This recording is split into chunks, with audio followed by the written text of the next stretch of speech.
Hi and welcome. In this video, we're going to talk about how you can use MuchSkills to create teams. It could be permanent teams, temporary teams, project teams, all type of teams.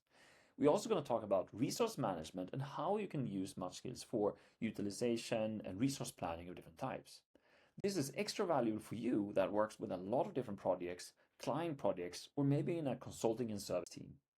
But let's get started first by looking at how you can create teams in MuchSkills. Simply go to the top here and click Team Builder. In this overview, you can see all the different teams that we already have defined. You can see if there are specific duration, meaning they are temporary teams, what type of team it is, when it was updated, and I can click on any of these to get more details information. There is also these tabs where you can see draft teams, archive teams, current teams that you're involved in. Of course, there are different filters. Now, let's start to build a new team. So I click Build Team, and here I will have two different options. A skill-based team, this is when I don't know who would be a good fit for the project or for the team, and I need to look and find these people, and I'm going to do it based on skills. Or you can have a simple team. Maybe you already know who's going to be in this team. That is then a perfect option. So I thought we'd start with a simple team and then we're going to do a skill-based.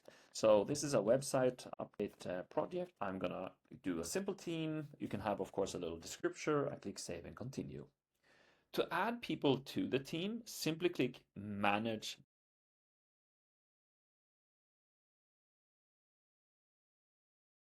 I'm going to add Torbjörn. I'm going to add Daryl, and we're going to add Daniel. Simply click here, and I have now added the members that are here. We can also update and add a little nice picture. So I can click on the picture button, and we had an event. So I'm going to upload that picture here. Oh, amazing. Looks perfect. Here's a beautiful team picture, the team members. As you can see, their core skills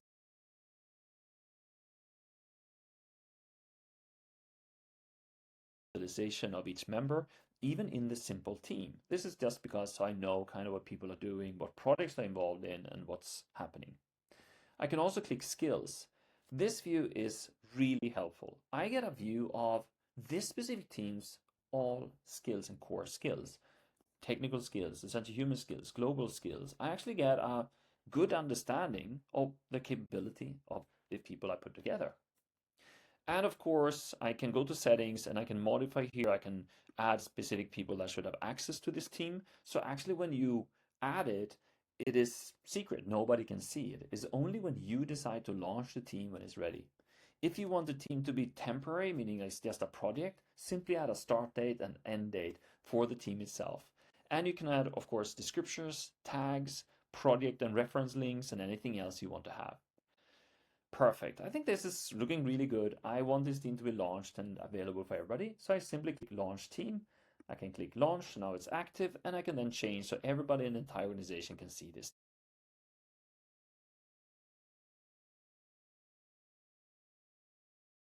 Is here, looking perfect.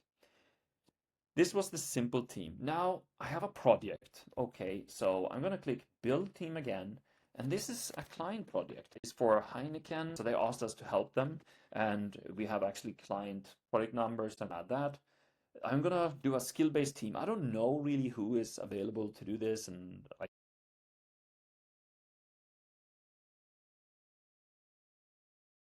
think I'm going to do is to add timelines because this is a project. So simply click Settings. And here I can add the timeline. So we're going to start this project in January 1. And it's a 3-month project. So I'm going to add it to until end of March. Perfect. Once again, you can add collaborators, meaning other people that can see it. Maybe this client project is not, visible to everybody yet. I can add multiple people that could.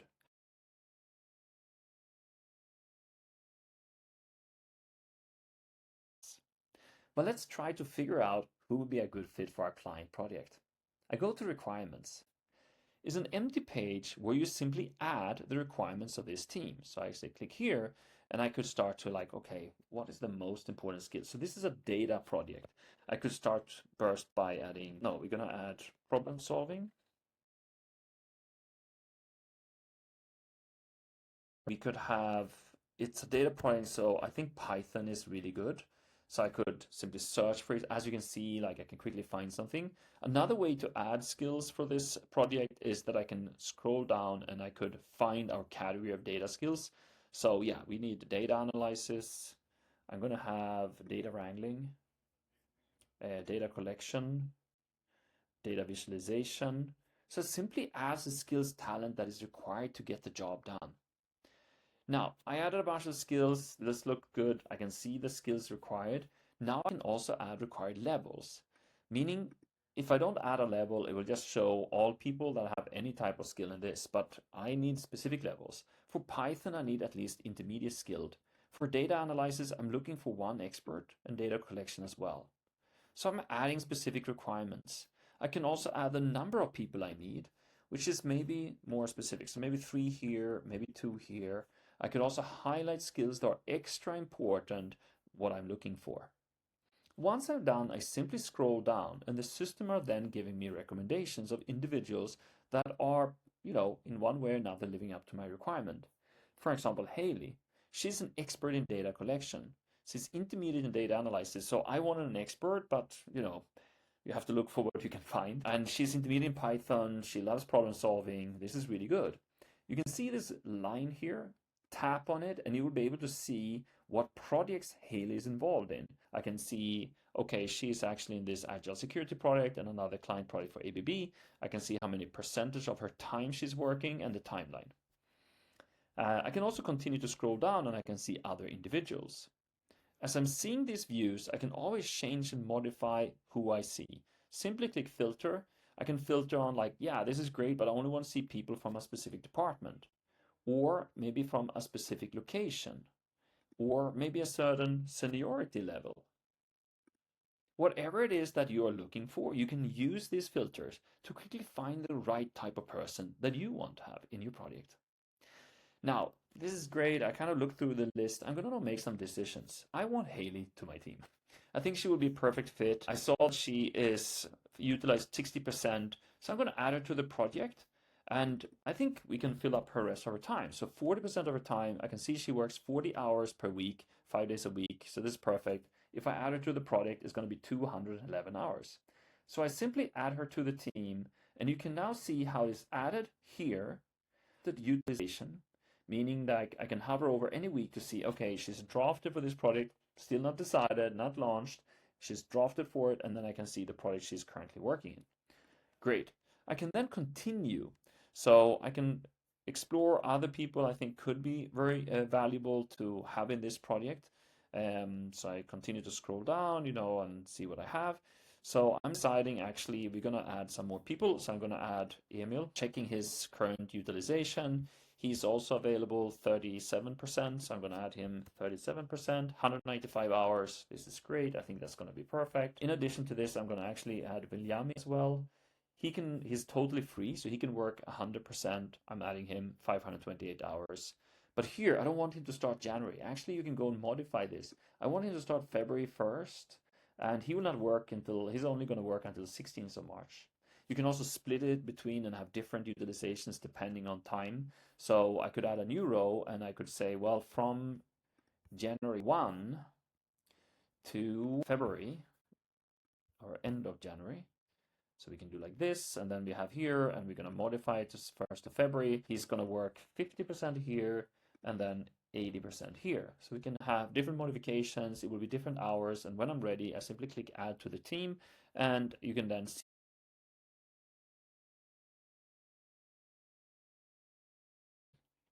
Once I'm done, I can scroll back up, and I can then see how it looks like here. This is called a risk analysis. A risk analysis means that I can see the individuals I selected for the project and if they're living up to my requirement. So Python, I wanted intermediate skilled people. I want 3 people, and that's exactly what I have. Therefore, you have a green tick box. It means that we are living up to the requirement set. And of course, I can double check everything. I can click on any of these individuals I have in total and so on. And this looks great. This kind of risk analysis is extremely important for projects. It is a way for you to avoid issues or problems or things that could happen with your project because you didn't put the right skills for the job. So make sure to pay extra attention.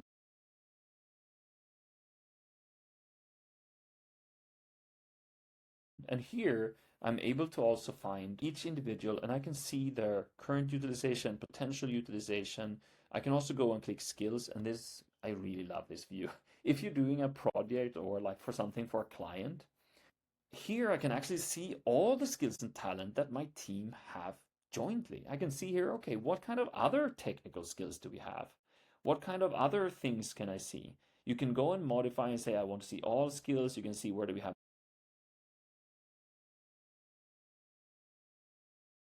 goals happening. I mean, there's a lot of things, and you can figure out about your team to better understand them. When I do projects for clients, I often use this to find other things that the client talked about. For example, I know that this client talked a little bit about algorithms, and I kind of forgot, I should have added that to the project. And then I see here, like, wait, algorithms, we have that here. Oh, this is nice. 3. Okay, here I can see Haley. Ah, she's an expert in algorithms. This is amazing. So when I speak to the client, I can I put the best team together, and as a bonus, Haley knows algorithms. She's an expert in algorithms.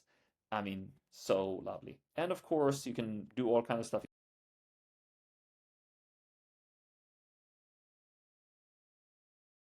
of this specific teams and their specific skills.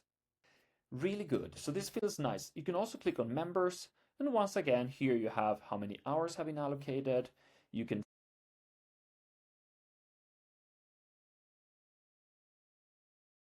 team member, you're like, yeah, these people are great, but then you speak to a colleague and they're like, you know what, I have this person that really would like to be in this team because they would like to learn from these people, like it's more student-like.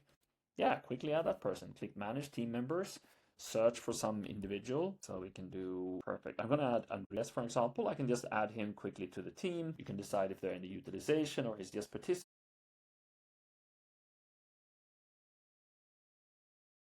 Once again, you can see the utilization everywhere. It's all very clear. It's displayed, look beautiful.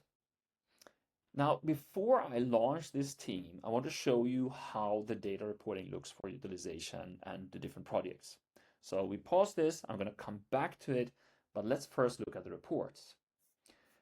If you go to Team Org and Reports, here's something called utilization by user, product availability, and weekly. The user utilization will show every employee, and I can then display here what projects are they on and how much of their time are assigned to each project. Light blue like this means that somebody is, drafted for a project, meaning like they could maybe be in this project. If you remember, we added Emil.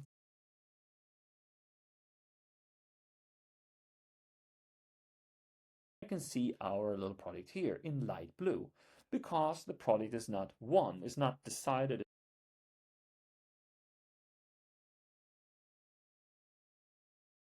You can go click up here, you can see specific projects, you can filter on both published, drafted, remove, archived, you can filter on specific departments, locations, tags.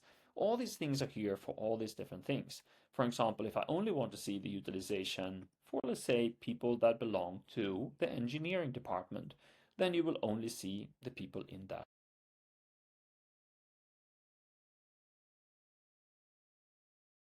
By Haley, then I will reset this and I will now see only people managed by Haley. So whatever you want to see, it's all there. You can filter in any way or form you like. I really appreciate this view because I, as a manager, I maybe manage 10 people. I can quickly find my team and see their utilization and understand like what's going on. But at the same time, I can quickly also understand other team members. The next thing we want to do is to click on projects. Here I will be able to see my different projects. I can see the hours, I can see the percentages, I can see who is there. All this information is available. And once again, if you want to see something special, just use the filters and you can filter on specific things. And you can even click here to change the way we filter, the date and timelines, anything else. Another way to view this is by weekly. What I really appreciate with this view is that it shows me kind of like utilization in percentage of time, meaning like, okay, Aspa here in this week, she's utilized 40%.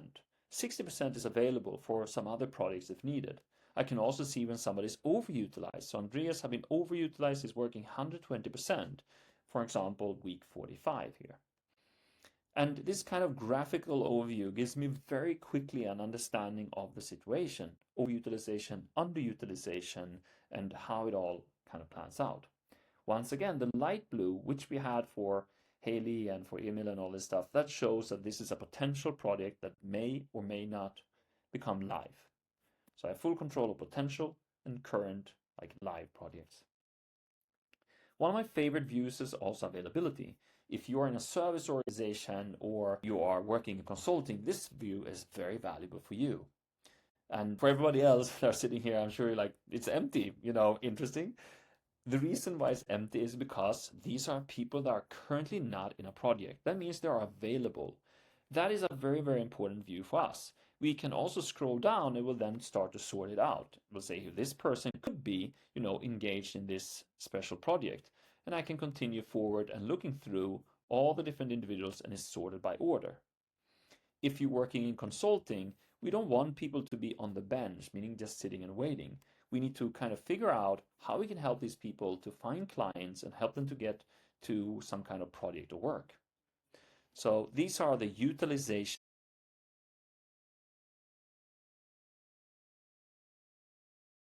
Highlight also that we can integrate into any kind of utilization system. Jira with Tempo, Smartsheet, Harvest, Microsoft Business Central, almost any system that stores your current projects and utilization data, and it will be displayed here. This will make it easier for you when you build new projects teams because you will be able to see all the live utilization and plan potential utilization. So this was a short introduction to all the different utilizations. If you have any questions at all, you can always reach out to MuchSkills, of course, and we will help you. But I want to go back to my team builder now. So click team builder. Oh, great. Here we have the website product we built, and here's our new client product for Heineken. So Heineken called. They're like, you know what? I love your team, amazing people. This is really, really nice. We are so excited to work with you, especially Haley that knows algorithms. I'm like, this is great. We can now launch the team and we can shift the team and say,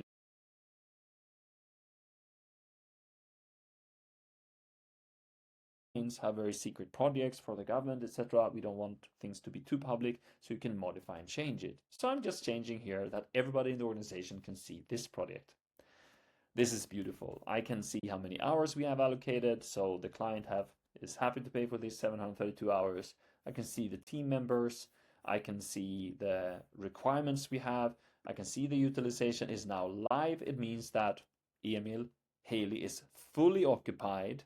Andreas is just listening in. And I can also see here William and everybody else. A pretty cool thing that you can do is hover over any of these individuals and you get an average utilization for the past 3 months and also the coming 3 months. So you kind of have an understanding how occupied people really are. These kind of hover overs is everywhere in the product. Now, remember my favorite is these skills. This is very, very valuable and really, really good. Now, there are a little bit bonus things. We will soon add this AI tool, so you will be able to find and figure out skills using AI. You can simply type in an RFP, RFI, or some information, and AI will suggest to you what skills to add. But for now, you can just click here and you can add any skill you want. Now, if you have any questions on how this works or you need some help, you can always contact us. Simply click on the bottom right here to be able to send us a message, and we will reply as fast as possible. So don't hesitate, just contact us. Thank you so much for listening to this presentation. If you have any questions or need help, you can just contact us directly. Thank you so much and have a lovely day.